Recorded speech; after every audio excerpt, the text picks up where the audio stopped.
is what I did to her. I dissected her body totally. And so after you put her in the bathtub on top of the tarp, what did you do?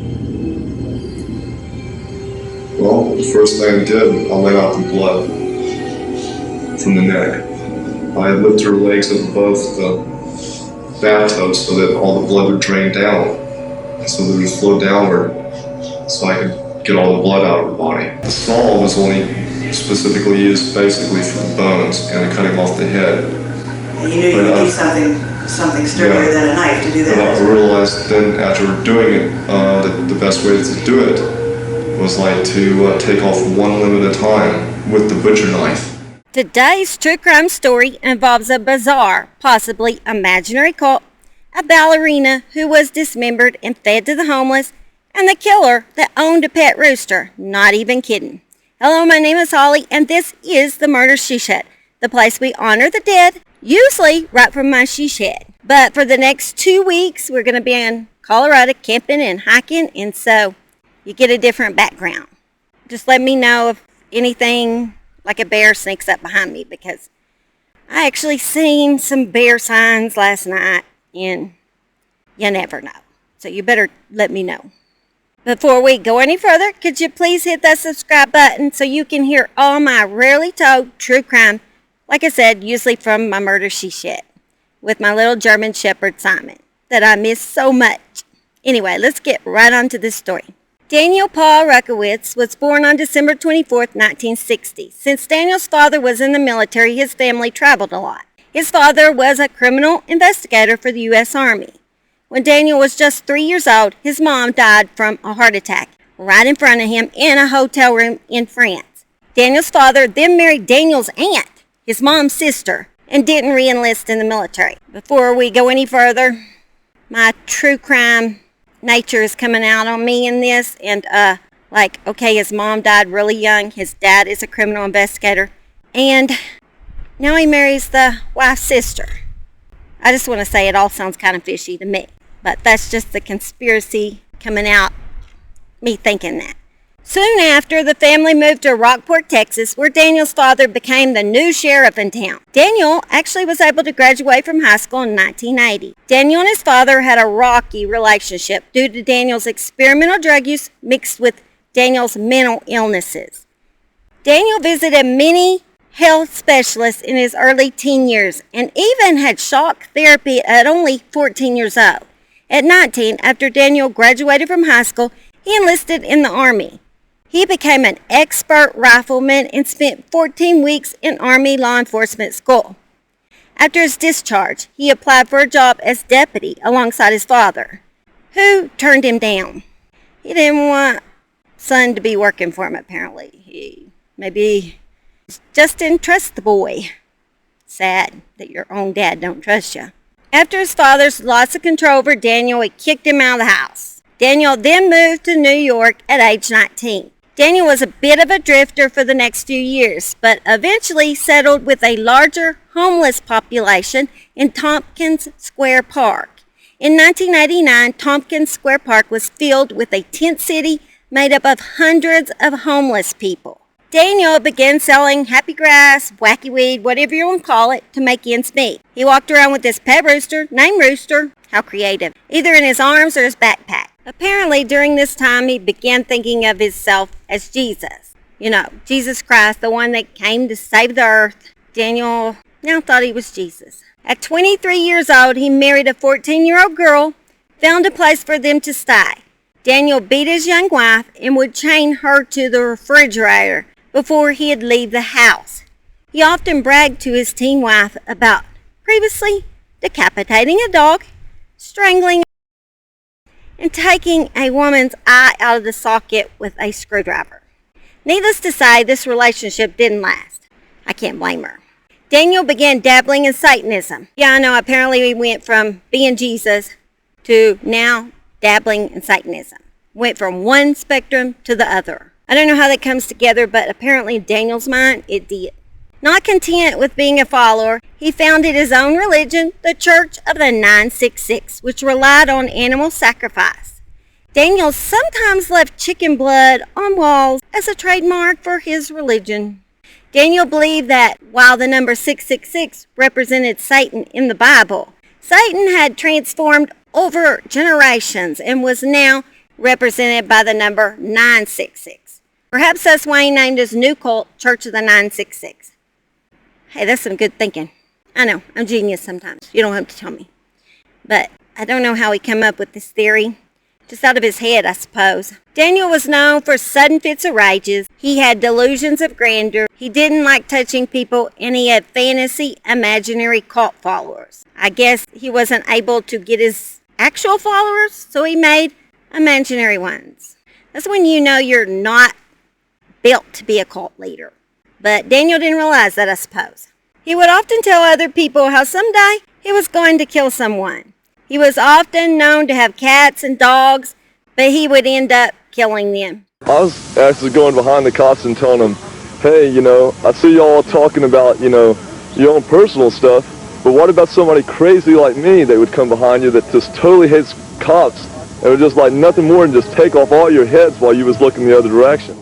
After Daniel had been homeless for a while, a couple named Sylvia and Sean, who he sold some wacky weed to, let him move into their apartment and sleep on their couch. Daniel agreed to pay half the rent as he was not only selling drugs at the time, but working as a part-time dishwasher. He moved up in life. Of course, Rooster moved in with him and would crow half the night. After his new roommates complained, Daniel took a sock and he put it over the rooster's bead, and the rooster would lie on its back with its legs up, looking like he was dead. He'd take the sock off. The rooster was fine then. During his stay with the couple, Daniel would often wake up in the morning and head over Key Foods on 4th and B. Hanging out by the front door, he asked people for donations. Strangers shopping at the store would buy him just what he asked for: chicken, potatoes, butter, bread, vegetables. He would then return to the apartment with 30 or 40 pounds of food, cook it all up, bring it to Tompkins Square, and feed the homeless there. So while you'll find out he's mostly evil, he did have sort of a kind heart. He knew what it was like to be homeless, so he went out and he was able to feed the homeless because he didn't want them to feel like he had. He would still go on how he was Lord of Lords and was born on Christmas Eve, how he was going to be president one day, and how he loved Hitler. He would tell people about how he came aware of his divinity when he was only 5 years old, because apparently he had a vision of 3 lords looking like Jesus floated out on the wall one at a time, one wearing a purple, one wearing a yellow, and one wearing a blue robe. Apparently somehow this vision made him Jesus. I don't know how he come to that conclusion. Not long after he had moved in with the couple, they began having trouble in their relationship. Daniel ended up in the apartment alone, but he couldn't afford rent on his own, so he needed a roomie. 2 weeks later, he met 26-year-old slender, dirty blonde-haired girl from St. Gallen, Switzerland, named Monika Beerle. Her father was deceased by the time she moved to New York, and her mother still lived in Switzerland. Monika had earned a teaching certificate from the Sigard Leader School, I'm sure I said that wrong, and had recently studied the Martha Graham School and was a ballerina. She was also working at a topless bar to make ends meet. She was a pretty and smart woman who quickly moved in with Daniel. Daniel put the lease in her name because he didn't like things in his name. He didn't want the responsibility. Although Daniel and Monika quickly became friends with benefits, to Daniel it meant more, and he began falling for her. But Monika was not ready for a relationship, so she was just doing her own thing and just enjoying life. She just didn't want to be tied down anywhere. When she started bringing other men into the apartment, Daniel was getting furious. He would rave and yell at her because in just a couple of weeks of knowing Monika, he claimed that he was in love with her. By mid-August, Monika was tired of his attitude and told him to hit the door jack. He began telling his friends that he was going to kill Monika, but no one really took him seriously. What he said was blown off partly because of all the wild things he had said in the past, partly because none of his friends had ever seen Daniel become violent. He talked a crazy streak, but he behaved himself. On the evening of Thursday, August 17, 1989, Daniel walked his old roommate Sylvia to the PATH train. As they shared some wacky weed, he told Sylvia that he couldn't take Monika anymore. He had had enough. He said he planned to kill her the next day, and he asked Sylvia to come back and help him get rid of the body. Sylvia said, "Daniel, what are you, crazy? I ain't going to help you with anything. Saturday, Sylvia decided to go check in on Daniel, so she made her way to his apartment. From the outside, she could see it was very dark inside. As Sylvia was coming up the stairs, she could hear Daniel's TV, and it was really loud. Sylvia went into the kitchen where she found a horrifying scene. There was a pot boiling, and in the pot was Monika's head. She was all burned up, and her eyes were closed. Okay, at that moment, my butt would be hightailing you out of there. But not Monika. She continued walking down the dark hallway to the bathroom. She entered the bathroom, and in the bathtub was what? A rib cage with everything off. Just the bones. Just the ribs. And the bathtub was full of blood and guts. She ran out the front door and was shaking so badly it was hard for her to lock the door. Then, instead of calling the authorities, Sylvia called Daniel. Yeah, I don't get it either. Why you want to turn this dude in? But she didn't. She called him up. She said, Daniel, you did it? And he said, you saw it, Sylvia? And Sylvia said, yeah. And he goes, I'm sorry you had to see it, but I had to do it. He then said, come up to the apartment and smoke some wacky weed with me. Oh, heck no. Not me. Never in a lifetime. Not until hell freezes over would I do it. But she didn't do it, but she still met him in the park. She said, I'm not going to your apartment, but we can meet at the park. Not even that for me. You go, girl, do your thing, but not me. So after they met in the park, he just started apologizing. Sylvia, I'm sorry, you had to do it. I had to do it. And he started telling her what happened. Daniel told her he was not alone when it happened. He said he was with a friend from a satanic church in Brooklyn. Monika started telling him, you have to be out by tomorrow, he said. And if you don't get out, my friend with the pit bull is going to come and get you out. That's what he was telling Sylvia. According to Daniel, his friend said, what, you hadn't killed her yet, bud? Monika came out, he said, and started yelling at his friend. It is believed that his friend was one of Daniel's imaginary cult members. Daniel said he had an extension cord in his hand and walked up behind Monika and put the cord around her neck. Monika said, what are you doing, Daniel? And then he strangled her with his hands. In the process, she was able to scratch him up and down his arms. I have also heard that she was punched in the throat with a metal rod. After he thought she was dead, his anger only escalated, and he stomped her on the head 10 times. Then went to the kitchen, grabbed a carving knife. Daniel then stabbed her 30 times and told Sylvia he had used Monika's chest as a carving board. Daniel went to a hardware store and spent $80 on supplies to cut up her body and clean the apartment. He then cut her head off and all of her limbs. Yeah, right there in that bathtub. He used a metal pole, solid steel pole, to break her bones. Then he told Sylvia he had eaten the brains and that his supposed friend had eaten a part of her too. He tasted human meat, he said he liked it, and he wanted to be called a cannibal. Sylvia told her ex-boyfriend Sean what had occurred in Daniel's apartment, but neither went to the police. They didn't go to the police. Not only that, a day or two later, Daniel told Sylvia it was okay to drop by.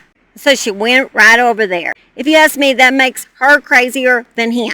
Monika's skull was still in the apartment. He had boiled it and peeled the skin off. While Sylvia was there, Daniel spit on Monika's skull. He told the skull, well, hey, bitch, at least you'll always have a home. And he also told the skull, you look more beautiful now than you ever did. Sylvia even spent the night over at Daniel's apartment after he had murdered Monika. I'm speechless on this one. I'm speechless. Sometime after this, he told his other ex-mate, Sean, that he actually served Monika as soup to the homeless people in the park. So sorry if you're eating soup right now. I did not mean to ruin your meal. I should have forewarned you. But, yeah, that happened. Daniel began bragging about the murder to anyone who would listen to him. After Daniel moved out, a couple of weeks after Monika's murder, Sean spilled the story to the building superintendent. Not the cops, not anybody else, just the building superintendent. Hey, dude, well, there was a dead body in this room. You might go clean it up a bit before you re-ran it. Of course, the building superintendent told the detectives. They came up to the apartment to question Sean, and I would too, and to search for evidence. On the door of the apartment, they saw graffiti written in black magic marker, and it says, is it soup yet? And welcome to Charlie Gein's Spawn Ranch East. Charlie Gein is a mix between Charles Manson and Ed Gein, both serial killers, whom Psycho's Norman Bates was based on. The Spahn Ranch is actually the home of the Manson family, the cult family. Well, he's big into cults, so I suppose that's why he wrote that. I think Manson was probably another one of his heroes. Hitler and Manson, what a mix to be your heroes. On a steam pipe in the bathroom was scribbled broken-hearted about you. The hearted was actually a heart with a jagged line running through it. Authorities learned Daniel cleaned and kept most of Monika's bones. He was saving them to give them to Monika's mother in Switzerland. How nice of him.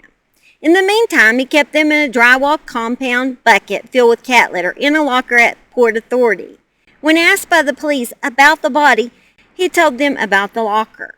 The police went to the locker, found the bucket, and there were indeed human bones inside. In his interview, he just describes her death as a matter of fact with no emotion. Why don't you just tell me in your own words, what happened to Monika? I don't know, she started off being so nice.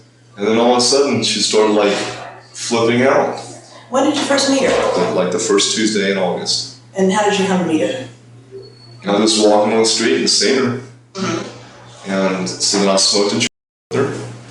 And, well, she seemed all cool, and I was telling her about my apartment. She knew anybody that wanted to move in. She said possibly she did.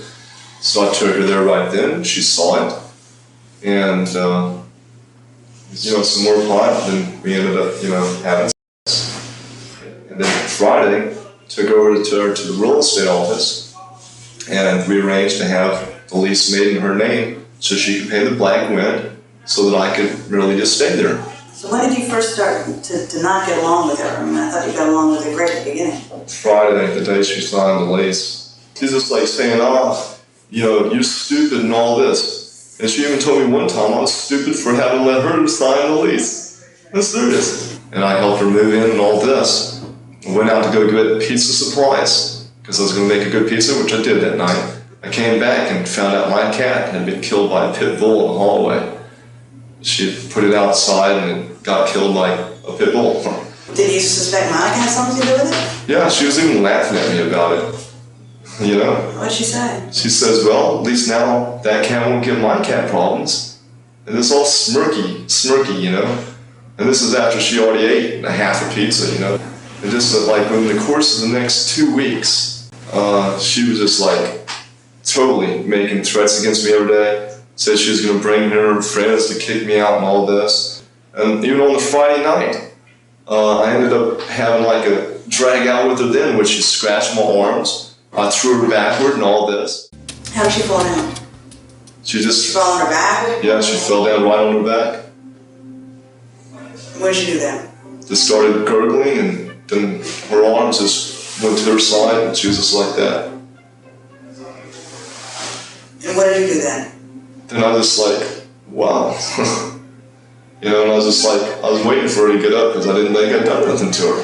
Really, I was just like thinking, she's just faking it, As hard as you hit her, you didn't Yeah, and I was thinking, well, I don't know why the hell she's faking it. And then I went ahead and lit up my joint again, smoked the rest of my joint, waiting for her to get back up. And how long did it take you to smoke the rest of your joint? Like maybe 5 minutes. And she was lying on the floor gurgling the whole time? Yeah. Still making noises? No, she totally wasn't making no more noises. And I was thinking maybe she's like holding her breath because I touched her heart. And her heart was still beating. How long was she lying there with her, heart beating? Oh man. For like 45 minutes. And what did you do? I was watching cartoons and smoking and just thinking that, wow, she's faking this. See, I actually even left out. I went to make a pot delivery of all things in Tompkins Park. And I came back like about 2 hours later, and she was still lying there. She was still breathing? No, then I touched her and she was cold. That's when you realized she was dead? That's when I realized she was dead. What did you do then? And then I said, wow, I'm going to do what all my friends advise me to do, what they do in matters such as this. And so, what friends are these? Friends that tell me about them having done things like this. It's told me how they've done things like this, and I've done exactly their procedures. Have you ever done it before? No. They just told you about it? Yeah.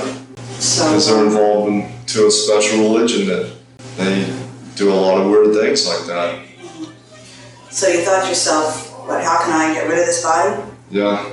And then I went ahead and did what I did. What did you do? The horribleness in which what I did to her. I dissected her body totally. Why don't you tell me how you did that? I just started chopping her up, cooking her meat How did you chop her up? with a butcher knife and the aid of a saw. What kind of saw did you use? Just a wood saw Where did you get the saw? from a hardware store. So you went out and bought a saw? That day I went out and bought a saw. What did you do first? When you decided that's what you were going to do? Smoked a lot more pot. Smoked up like a 1/4 ounce of pot. And what's the first thing you did once you came to that decision? Well, I went and bought me a plastic tarp, put it in the bathtub, then I carried her to the bathtub, put her in there, and then started chopping her up in the bathtub. And so after you put her in the bathtub on top of the tarp, what did you do? Well, the first thing I did, I let out the blood from the neck. I lifted her legs up above the bathtub so that all the blood would drain down, so that it would flow downward, so I could get all the blood out of her body, which did work. How long did that take? That took maybe about an hour or so, just because the blood was like, it didn't squirt out whenever I cut it. It didn't even come out right then. Where did you cut her in order to drain the blood out? Right here. On the left side of her neck? Yeah. And what exactly did you use the saw for? The saw was only specifically used basically for the bones and cutting off the head. You knew you would need something sturdier than a knife to do that. But I realized then after doing it, that the best way to do it was like to take off one limb at a time with the butcher knife, because I could cut around the ligaments and bones better. And then the saw, I knew I was just going to have to use that to recut the bones later. In which that saw didn't even work with all the bones. I had to use an additional hacksaw, which already had the storage. When did you cut her head off? Right away. It was like the first thing that went, and the hands and the feet were next, which I boiled them up right away. And what did you do physically with her body during that time? Flushed her piece by piece down the toilet, cutting all the pieces into smaller pieces. And what about her head? Where'd you do that? I just took all the skin off of that and flushed that down the toilet also. And before, you said something about putting in a pot of water? Yeah, they had, and all Why of did you her, do that? all of her to cook her up so I could manage the meat better. So I could slice it up so I could dispose of it better. How long did all this take? Total, doing everything was about 10 days. About 10 days? Yeah, in which I was having to deal with very rotted flesh, maggots. Didn't anybody come in and out of the apartment during those 10 days? Yeah, Sylvia and Ed, And how did you hide it from them? they was like saying, oh, good, the bitch is dead. And then Sylvia started going through a lot of her stuff and saying, I want this and that. And I said, well, I don't care. And they was even laughing about it. They really thought it was really good because they didn't like her to begin with. And what did you do with the bones? Then I put her into storage Where did you put her? with kitty litter, 43rd Street. With kitty litter? Yes. What, you thought that was going to the smell? Yeah, it did. Took away all the smell, dried out the bones really well. What did you do with her teeth? They're all was broken out of the skull, and so that I could dispose of it all. What did you do with the skull? It was in with the bones. And did you check it at the Port Authority? At the bus terminal? Yeah, I checked it at the parcel. And did you get a ticket for it? Yes. Do you still have that ticket? Since lost the ticket. Because I smoked a lot of pot that had been messed up of me too. I couldn't have been able to get the bag, I guess. Right? The police believe Daniel's satanic friend was imaginary, egging him on from the inside. When told there was a report that another man was present at the murder, an officer familiar with the case replied, "I don't believe that for a second." On February 22, 1991, a New York jury found Daniel, then 31 years old, not guilty by reason of insanity for killing Monika. During the trial, he argued with his attorneys and threatened to spray the prosecutor with urine. At the end of the trial, he told his jury, "I hope someday we can smoke some wacky weed together." In 2004, a jury found Daniel no longer dangerous but decided that he is still mentally ill and should remain at the Kirby Forensic Psychiatric Center on New York City's Ward Island, where he is still today. He has since been diagnosed as paranoid schizophrenic. A homeless person testified at Daniel's trial saying that he found a human fingertip in a bowl of soup which Daniel had served him.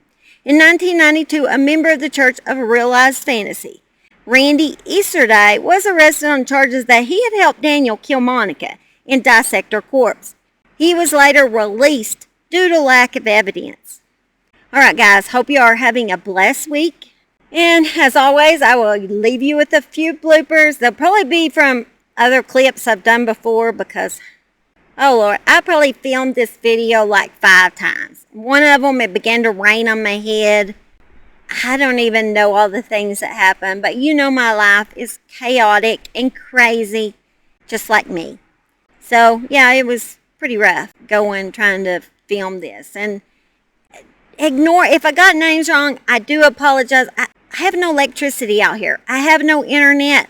I have no Google. I cannot Google names. When I put this on the internet, I'm going to have to go back in town. And town's a good ways away from where we are. So I don't know when that'll even be. I'm doing the best I can. I just wanted to get a video out to y'all because I didn't want to leave y'all hanging. And I love y'all. And you know, I'm super excited to have all my new subscribers and all my ones that stuck with me through everything. I appreciate it and I thank you. And I love y'all. And like I said, y'all have a blessed day. Bye. And when you don't got nothing out in the wild, you just use what you can. You wish you had. You'll say, man, I wish I'd pushed that subscribe button 2 weeks ago so I could see that crazy Holly camping out there in the rain, filming in the rain, filming in the thunder. Apparently, that's how he knew he was Jesus.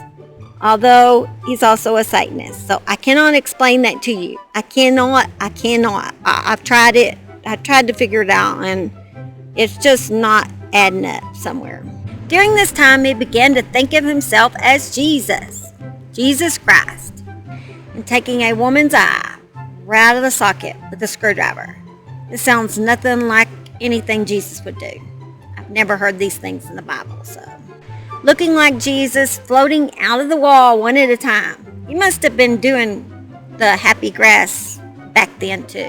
Guess she just wanted to be like a happy-go, hippie, love, peace, hippie kind of girl. Come up to the apartment and smoke a little wacky grass with me. Oh, heck no. Not ever in a lifetime. Until hell freezes over would I do it.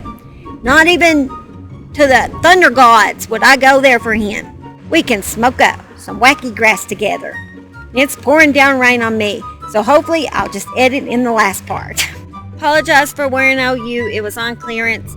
I'm not any particular fan, OU or OSU, so nobody get mad at me here. Oklahoma's weird about that. Boy, that wind just blew up. A day or two later, Daniel told Sylvia it was okay to drop by. No, it's not. No, not me. But Sylvia did. I guess that's some finger licking soup. Sorry. Didn't mean to go there. Oh, I don't know. Never mind. That was rude. So you get to enjoy my background of pine trees. So, and cedar maybe some cedar. Anyway, enjoy it while you have it. And he also walked around with a pet rooster named Rooster, either in his arms or his backpack. How creative. Your pet rooster's named Rooster.